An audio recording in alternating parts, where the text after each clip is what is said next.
Muchas gracias, Alfredo. En primer lugar, obviamente, agradecer a la Fundación Propuestas y al senador Bordaberry por la invitación. Realmente nos parece que es un tema central. Buena parte de lo que se ha venido diciendo en los paneles anteriores así lo indican. Es, de alguna forma, una de las asignaturas pendientes que tiene el sistema político uruguayo, es decir, reformar, repensar, rediscutir el rol, el marco jurídico, las características, el funcionamiento de las empresas públicas uruguayas, que además, por nuestra historia, por nuestra evolución institucional, tienen un papel extremadamente relevante. Nadie puede dudar que las empresas públicas, por la configuración estatal que el Uruguay se ha dado, juegan un papel central en la definición nada menos ni nada más que de la competitividad del país.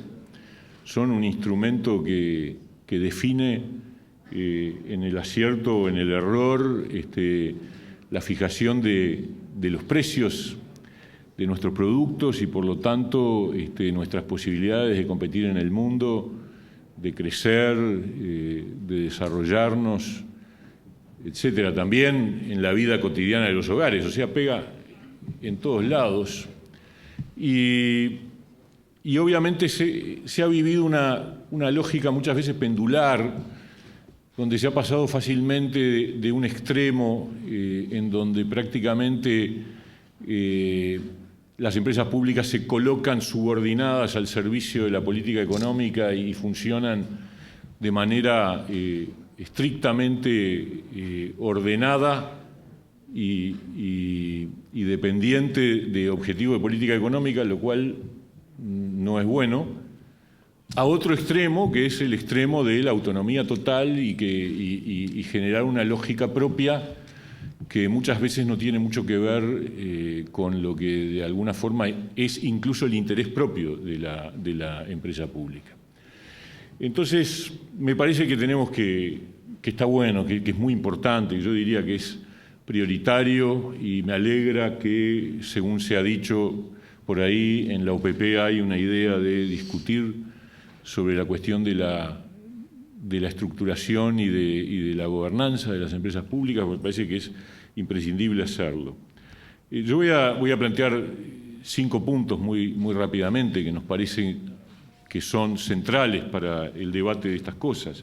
El primero, creo que fue ya largamente desarrollado por los paneles anteriores, que tiene que ver con distinguir y diferenciar los roles vinculados al funcionamiento de las empresas públicas, separando las funciones de regulación de lo que son los agentes específicos de cada área, de cada sector. Quiero decir una reflexión que me surgió a partir de escuchar alguna de las intervenciones del panel anterior.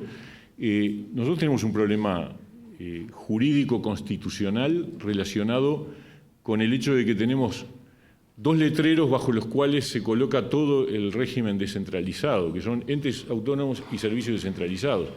Y la otra vez que estaba trabajando para presentar un proyecto del que después voy a hablar, tenía la idea de que en algún lado estaban regulados en la Constitución separados los entes del dominio económico e industrial del Estado. No es así.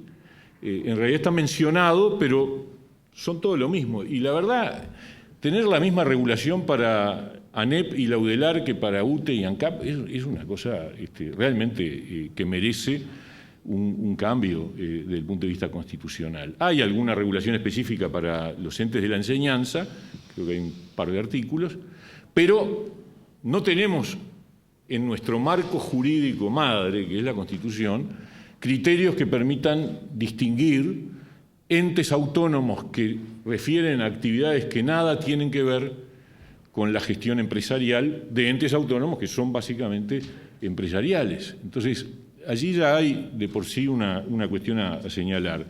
Yo creo que el gobierno debe, obviamente, tener un rol de representación, en representación de los accionistas, velando por el patrimonio y por las inversiones de las empresas públicas, y los directorios tienen que cambiar la función, tienen que tener un rol mucho más de acordar planes estratégicos y no luego de participar en su ejecución y tomar decisiones que tienen que ver con la gestión específica de la empresa. Me parece que esa es una primera cuestión fundamental. La segunda es que el ente regulador que existen, pero tienen que tener una autonomía que hoy no tienen.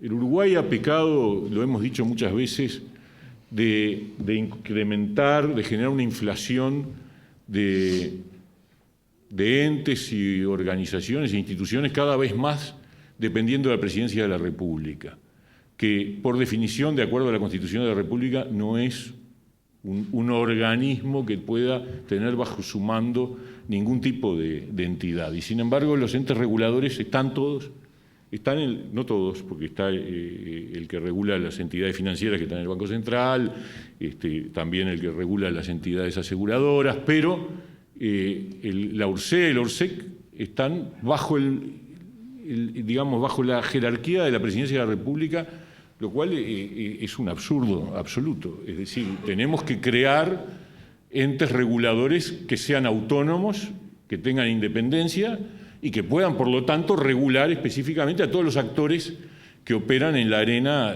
correspondiente. Y en algunos casos hay empresas públicas que operan en régimen de monopolio en algunas áreas, pero hay empresas públicas que operan en régimen de competencia y que, por lo tanto, tienen que estar sometidas a las mismas regulaciones que el resto de los actores del mercado. Entonces, este es un primer punto. Tenemos que trabajar en distinguir y diferenciar los roles vinculados al funcionamiento de las empresas públicas. En segundo lugar, yo no descreo de que los directorios o el director, porque en realidad en muchos casos, comparto cosa que ha dicho Conrado,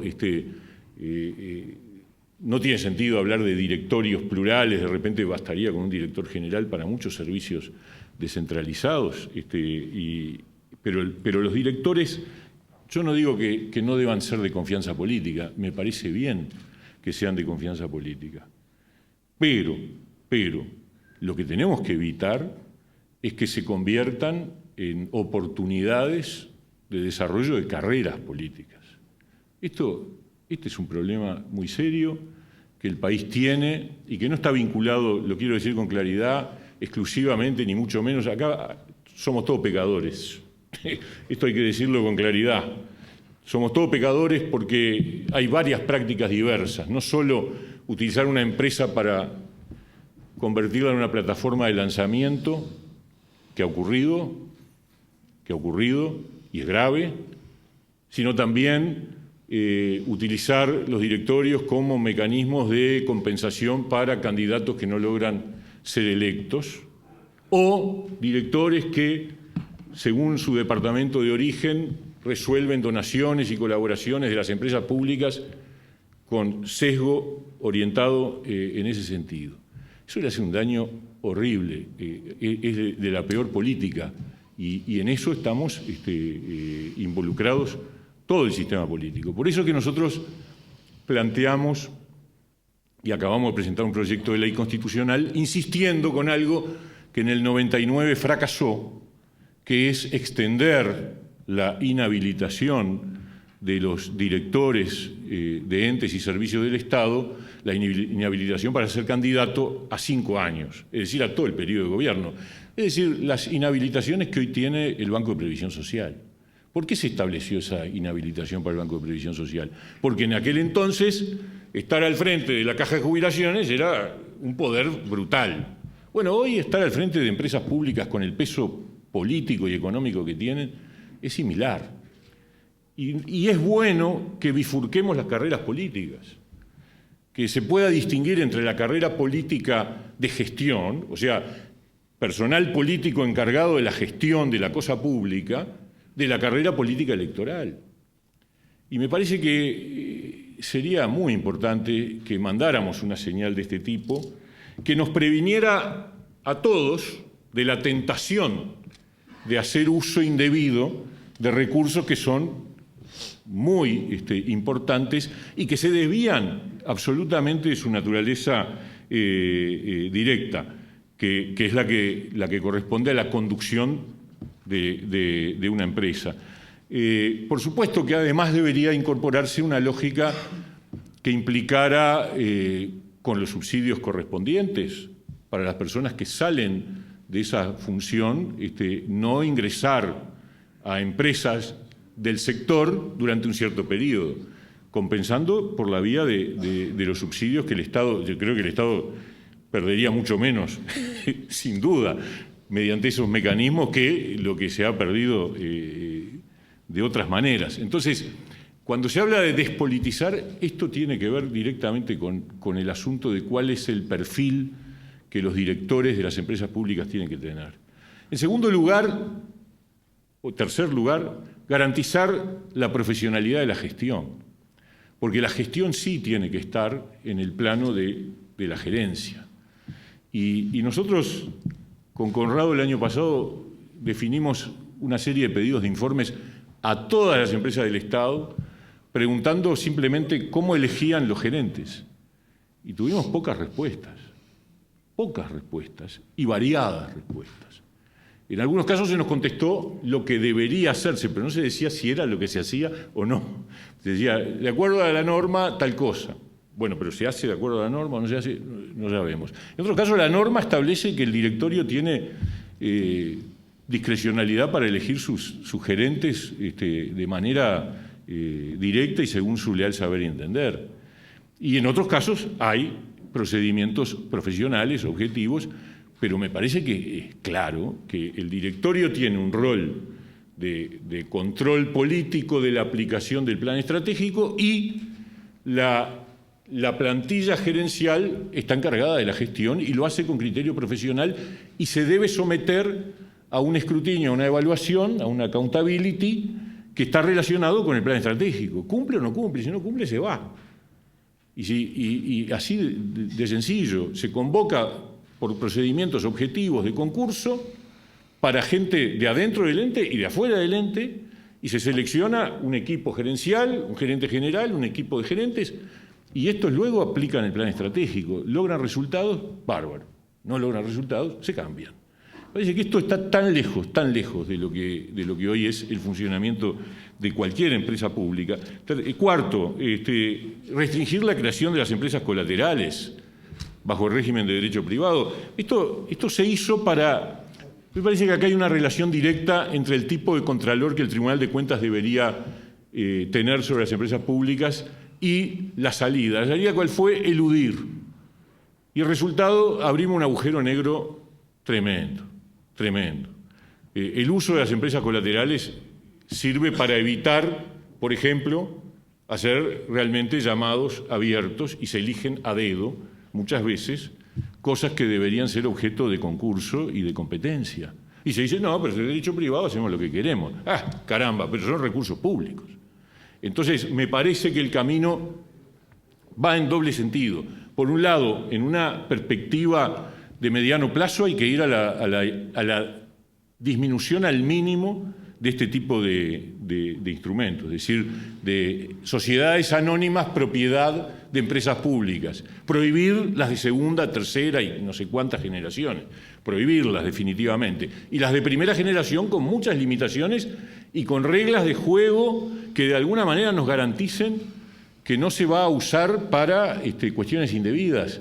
Y el Tribunal de Cuentas debe, por tanto, establecer un contralor mucho más vinculado con resultados de gestión que con mecanismos que de alguna manera implican controles previos tan minuciosos que terminan generando la búsqueda de una salida por el costado al derecho público.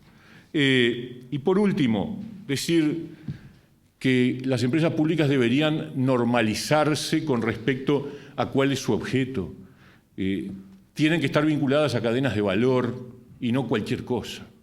Hay ejemplos múltiples de empresas que tienen dentro de su objeto asuntos, negocios que no están vinculados a una cadena de valor propia, específica, y por lo tanto empiezan a diversificarse y a dispersarse en actividades que no están vinculadas, y eso impide procedimientos más fuertes de control, de rendición de cuentas, y también impide visualizar dónde están los subsidios cruzados y los mecanismos de cruzamiento entre una actividad y la otra.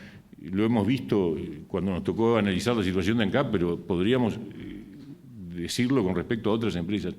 Entonces, yo creo que todas estas cosas tenemos que discutirlas de una vez por todas, tenemos que resolverlas, tenemos que acordar un marco jurídico distinto, nuevo, y que sea moderno en relación al siglo XXI.